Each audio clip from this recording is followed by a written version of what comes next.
Welcome to Nasdaq Trade Talks. I'm Jill Malandrino, Global Markets Reporter at Nasdaq.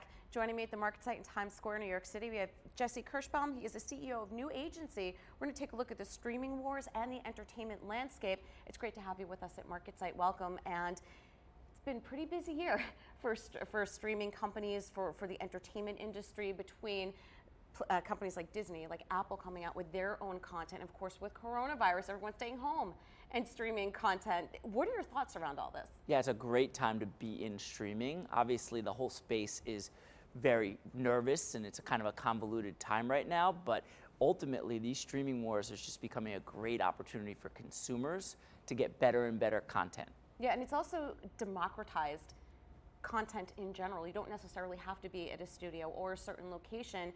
Everyone is a photojournalist at this point.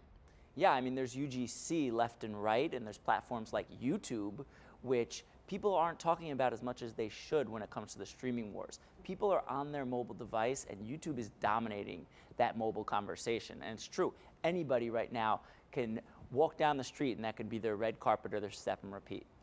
In terms of content and there being so much of it, is it overload to the point where it's almost a distraction? Do you think at some point you will see consolidation within the industry, particularly as it's going to start to get expensive to have individual streaming services? That's right. The user, it's already been shown that the consumer only wants to spend $42 a year, and that's up from last year when it comes to these streaming services. And there is only a finite amount of time in how much they can consume content-wise. Okay. So it is a little bit about musical chairs in terms of what apps and what platforms are going to end up on the user's phone. 42 a year, that sounds really low. I mean, it's pretty expensive. It's up from last year, which was around 36. Yeah, I mean, that gives you about 4 platforms, 4 services for the year. Yeah, I mean, how much TV or streaming can you actually watch, though? I mean, that's the thing. It's a finite amount of time, and it becomes all about the IP, and it comes all about continuing to keep users engaged. Do you think it's almost going to be like cable, where you had all these different cable providers and it's consolidated and continues to consolidate? Do you think some of the larger streaming services will start to look at these smaller ones and bundle them up within their packages? Bundles are going to be huge. As more and more of these players come into the space and it becomes more and more overwhelming, it's going to be about how do you get as many of them together in a package that makes sense. And I think consumers are going to be all for the deal. And I think the right bundles are going to make all the sense in the world for these platforms. Let's talk about the future of streaming. I had a guest on just before you, and I've had a number of guests come on where they're starting to integrate e-commerce into streaming platforms. Are you seeing that trend as well? I think that makes a lot of sense. Absolutely. These platforms are getting more and more interactive, and absolutely people see what they see and then they want to click to buy.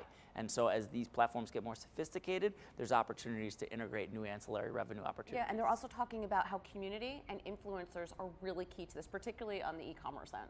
I mean, as we've seen that the influencer economy works, right? People follow these folks. There's more and more need for gatekeepers and people, not necessarily gatekeepers, but curators to help you know where to go and what to navigate. If you can tell me what's good, then, and I trust you, then I'm going to follow that recommendation, especially with so many options out there. My issue with influencers is that a lot of them are pay for play and they lose some of their authenticity. Right. So I think there needs to be more kind of substantiated or like influencers that aren't just on the market.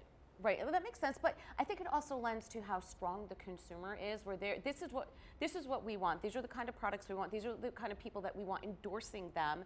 And traditional advertisement or TV is just not the way consumers are spending their money now. It's a great time to be a consumer because it's like the golden age of television. More people are watching TV than ever. More people are consuming it. It's being made at a faster rate. There's all these great platforms vying for our attention, which means the content level has to go up. And that means as consumers, we are getting better and better material. Yeah, Game of Thrones was amazing. Wait till 10, 15 years from now with the new stuff coming out. It keeps getting better. It's really fun and exciting for All right, Jesse, fans. Thanks so much for joining us at Market Site. And thank you for joining me on Trade Talks. I'm Jill Malandrino, Global Markets Reporter at Nasdaq.